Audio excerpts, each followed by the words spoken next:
या ठिकाणी गणपतीरायाचा आज तिसरा दिवस आहे आणि गणेश दर्शन घेत असताना संपूर्ण समाजातील लोकांच्या गाठीभेटी होतात आणि गणपतीराया नक्कीच आमच्यासारख्या तरुण युवकांच्या पाठीशी आहे, आम्हाला याची गॅरंटी आहे. आणि आम्हाला एवढंच माहिती आहे की येणाऱ्या काळामध्ये या सिंधुदुर्ग जिल्ह्यात तळकोकणामध्ये रोजगाराचा प्रश्न खूप मोठा आहे.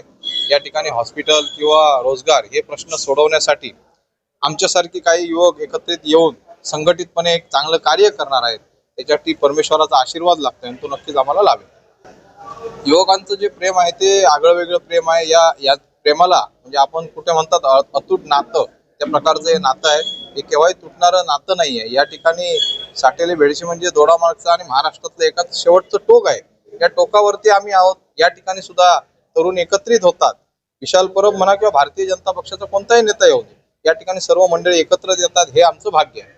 लोकांचं प्रेम त्यावेळी पण होतं, मधल्या काळात होतं आणि आजही आणि पुढेही असणार आहे. मी एवढंच सांगतो, या प्रेमाचं रूपांतर काहीतरी रोजगार देण्यामागे झाला तर नक्कीच त्याचं एक चांगली गोष्ट झाली असं म्हणायला हरकत नाही.